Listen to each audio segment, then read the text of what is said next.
굳게 잡아야 할 세 가지. 요한계시록 2장 24절에서 29절 말씀.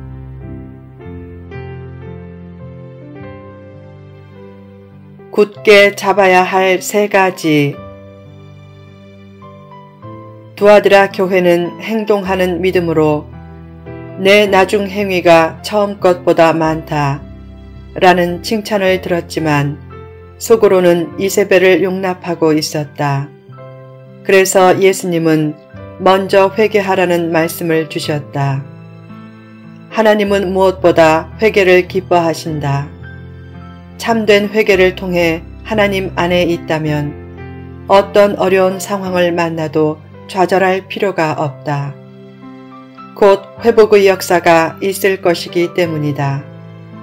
반면에 하나님 안에 있지 않으면 극심한 고난과 시련을 당해도 할 말이 없다.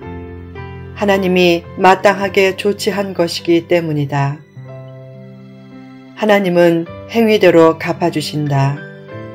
행위가 구원을 줄 수는 없지만 축복과 은혜를 받으려면 행위도 필요하다. 하나님은 성도의 수고와 정성과 땀과 인내에 대해 그에 상응한 보상을 내려주신다.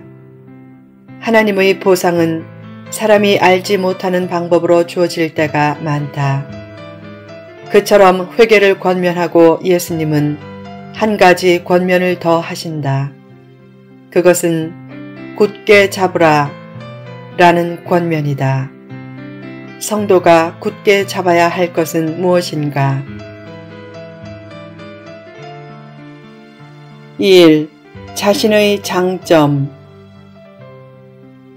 사람들은 보통 책망하는 교훈을 잘 받지 못한다. 사탄의 깊은 것을 알지 못하고 외적인 감정부터 움직이기 때문이다. 그래서 예수님도 다른 것으로 짐을 지우지 않겠다고 말씀하시며 그들에게 있는 것을 예수님을 만날 때까지 굳게 잡으라고 했다. 그런 격려와 도전의 말씀이 책망의 말씀보다 사람들에게 더욱 큰 힘을 주고 더욱 큰 변화의 역사를 일으키기 때문이다. 예수님은 자신에게 없는 것을 잊게 하려는 것보다 자신에게 있는 것과 잘하는 것을 굳게 붙잡고 나아가라고 격려하셨다. 없는 것에 대해 지나치게 연연한다고 해서 없는 것이 갑자기 있는 것이 되지는 않는다. 자신을 생각해 볼 때도 어떤 점이 부족하다는 것은 분명히 알지만 그 단점이 하루아침에 약간의 수양으로 바뀌지는 않는다.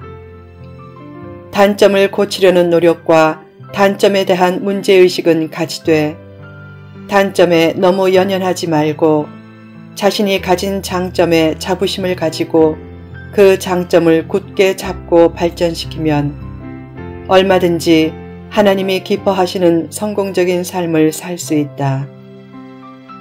소명의식을 더욱 분명히 하라. 소명의식이란 자신의 부족한 것을 장점으로 만들려는 노력이 아니라 자신의 받은 것과 잘하는 것으로 하나님 나라를 위해 공헌하려는 자세다. 자신에게 없는 것으로 인해 너무 실망하거나 의기소침하지 말라. 남의 장점을 부러워하지 말고 자신의 장점을 굳게 잡고 소명을 따라 살면 그것이 인생을 성공적이고 복되게 하는 최적의 길이다. 2. 하나님의 일. 끝까지 하나님의 일을 지키고 굳게 잡으면 권세와 능력이 생긴다. 권세와 능력을 특이한 신앙 행위를 통해서만 얻으려고 하지 말라. 현재 자신에게 있는 것을 가지고 하나님의 일에 집중할 때 권세와 능력이 생긴다.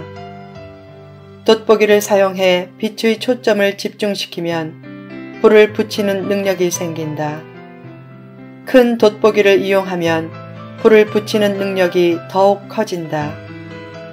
더 많은 빛을 초점에 집중해 모으기 때문이다. 더 나아가서 레이저 광선은 철을 절단하는 능력을 가졌다. 빛을 극도로 집중시켜 놓았기에 엄청난 열이 생기는 것이다. 본문에서 굳게 잡으라는 말은 초점을 맞추라, 집중하라는 말이다. 자신에게 아무리 대단한 잠재력이 있어도 그 잠재력이 산만하게 퍼져 있으면 별로 힘을 발휘하지 못한다. 자신에게 있는 것에 집중해야 쇠를 뚫는 능력이 생긴다. 가장 성공적인 태도는 집중하는 태도다. 무엇인가 해야 할 소중한 일이 있으면 그것에 집중하라. 신앙생활에서도 말씀과 기도에 집중하고 봉사에 집중해야 능력도 생기고 소원도 현실이 된다.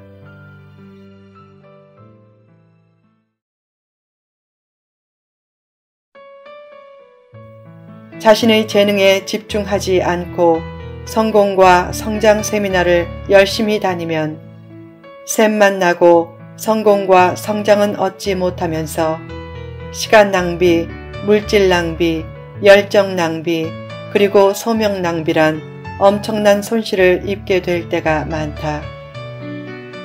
요새 영성 신장과 교회 성장을 가져다 준다는 세미나 프로그램을 도입했다가 멀쩡하던 교회가 내부적으로 두 마음이 되고 두 그룹으로 갈라진 교회가 많다.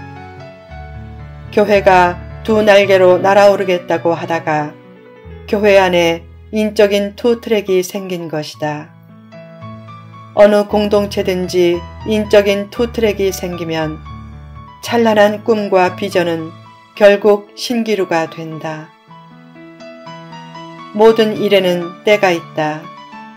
좋은 프로그램도 때에 맞춰 시행되지 않으면 소교의 목적을 달성하기 힘들다. 대형 교회나 중형 교회에 맞는 프로그램이 개척 교회에도 맞는 것은 아니다. 모든 비전은 사람, 특징, 재원, 자원, 기회에 따라 달리 성취된다. 그래서 자기에게 맞는 비전을 세우는 것이 중요하다.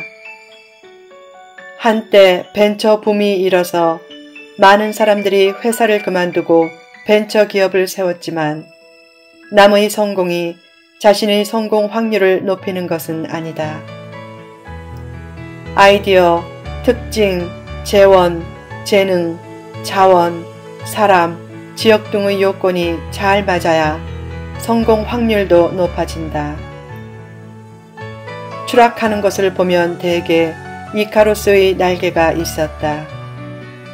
그리스 신화에 나오는 이카루스는 태양을 향해 높이 솟아오르려다가 날개에 쓰인 초가 자신이 목표하던 태양에 녹아 바다로 추락했다. 왜 날아오르려고 하는지에 대한 목적이 흐트러지면 결국 추락한다. 현재 자신에게 있는 것을 굳게 잡으라.